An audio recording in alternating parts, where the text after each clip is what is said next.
안녕하세요. 천국의 니캉네캉입니다. 오늘은 누구나 희망하는 행복한 결혼 생활을 위한 부부 10계명에 대해서 한번 알아보도록 하겠습니다. 아직까지 저희 채널의 구독자가 아니신 분은 지금 바로 붉은색 구독 버튼을 꼭 눌러주시고요. 좋아요와 알람 설정도 부탁드립니다.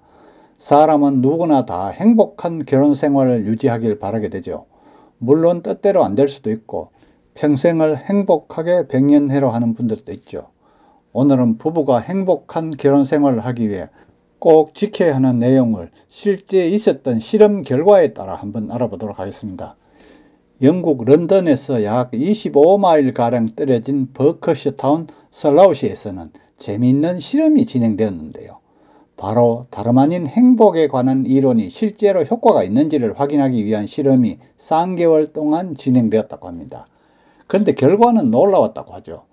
여름 동안 슬라우시는 행복의 열기에 휩싸였던 것입니다. 이 실험은 BBC에서 행복이라는 다큐멘터리로 만들었고 책으로도 나왔죠.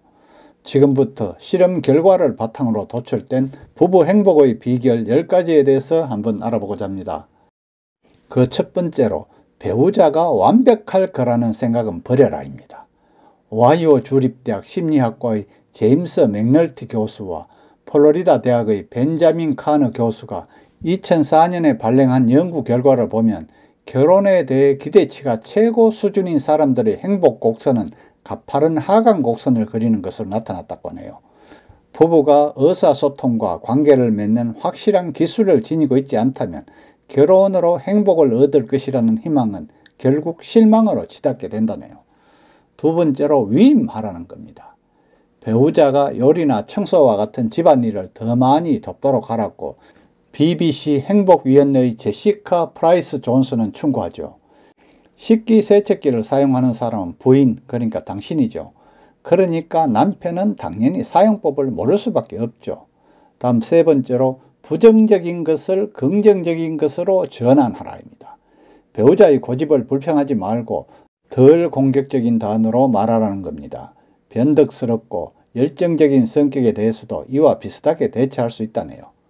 처음에는 마누라가 너무 무분별하다고 생각했지만 그런 성격을 고치려 했다면 지금과 같은 관계를 유지할 수 없었을 겁니다. 다음 네 번째로 당신의 장점을 믿으라는 겁니다. 셀 리그먼 박사는 대표 장점을 잘 살리면 결혼 생활도 더 잘할 수 있다고 주장하죠. 강인한 성격이나 정직과 친절에 대한 믿음 등이 바로 그것이랍니다. 다섯 번째로 반응하면서 듣는 방법을 연습하라는 겁니다. 남의 말을 잘 들어준다는 것은 이야기하는 사람의 말에 확인해 주는 것이죠. 그러므로 상대방에게 집중하고 긍정적인 격려를 자꾸 하라는 겁니다. 가령 이해해라든가 무슨 말인지 알겠어라고 맞장구를 쳐주라는 겁니다. 아니면 그런 걸로 당신을 탓할 수 없지, 이 정도도 괜찮다고 하네요. 당신이 말할 기회가 올 때까지 반박은 잠시 접어두라고 합니다. 리처드 스티븐스는 이렇게 충고하고 있죠. 당신의 마음에 들지 않는 행동을 한다고 해서 무작정 비난을 해서는 안 된다고 합니다. 그 행동에 대해 당신은 어떤 느낌을 받는지 솔직히 털어놓아야 하고요.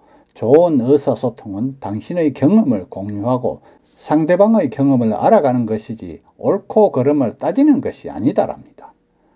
여섯 번째로 화자와 청자 방식을 활용하라는 겁니다. 결혼 생활에 문제가 있는 부부는 의논을 할 때마다 싸움으로 번지죠. 셀 리그먼 박사는 말만 하면 싸움이 되는 문제들을 중대한 문제라고 부르자고 하면서 싸움이 아닌 대화로 문제를 풀어보라고 합니다. 어느 한쪽이 중대한 문제를 꺼내면 화자와 청자, 그러니까 대화하는 사람과 대화를 듣는 사람 방식으로 이야기를 시작하는 것이 좋다고 합니다. 또 그 다음에는 카페 특정한 부분이나 종이를 깐 곳을 상징적인 장소로 설정한 후에 그곳에 써서 이야기를 하는 것도 좋겠죠. 당신에게 발언권이 없을 경우에는 먼저 청자가 되고 그리 듣는 사람이죠. 상대방이 말하는 동안 절대 끼어들면 안 되죠. 당신이 화자, 그러니까 대화하는 사람이 되면 당신의 생각과 감정을 정확하게 말해야 한답니다. 이때 절대로 상대방의 생각과 감정을 자기식대로 해석해 말해서는 안 되고요. 당신이라는 2인칭보다는 나라는 1인칭을 훨씬 더 많이 사용하면 좋다고 합니다. 다음 7번째로 대답할 여지가 있도록 질문을 해라는 겁니다. 절대 단답형으로 답변이 나올 만한 질문을 하지 말고요. 상대방이 자신의 관점을 자세하게 설명할 수 있도록 질문을 해야 한다는 겁니다. 개방형 질문을 통해 배우자가 중요시하는 가치와 이상을 이해할 수 있어야겠죠. 상대방이 이직을 하거나 스포츠카를 사겠다는 비현실적인 꿈을 말하더라도 절대 비꼬거나 비웃지 말라는 겁니다. 그렇게 되면 당신 참 행복하겠네. 이렇게 꿈을 격려하고 실현하면서 어떻게 해야 할지 생각해 보도록 유도하라는 겁니다. 다음 8번째로 낙천적인 사람이 되라는 겁니다.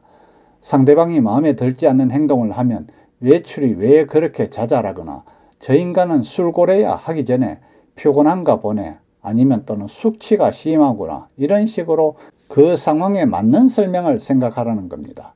반대로 상대방이 대단한 일을 해냈을 때도 마찬가지 반응이 필요하겠죠. 운이 좋았네 이런 말보다는 원래 당신은 리더십이 뛰어나잖아 하는 식으로 일시적인 성공에 영속적이고 설득적인 특성을 부여해야 한답니다. 낙천주의자와 염세주의자가 결혼을 하면 그 결혼 생활은 행복할 가능성이 크지만 염세주의자 부부는 살면서 힘든 일이 발생할 때마다 지속적으로 행복 수준이 하강할 수밖에 없겠죠.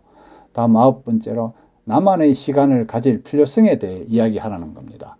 배우자가 당신을 멀리하는 기분이 든다면 두 삶의 관계에 좀 더 많은 자율성이 필요하다는 뜻이죠. 먼저 혼자만의 시간의 필요성에 대해 이야기를 나누라는 것이죠. 각자 어느 정도 자유와 자율권이 필요한가? 당신은 배우자만큼 친밀한 관계를 유지하는 사람이 있는가? 이런 이야기도 좋다고 할 수 있겠죠.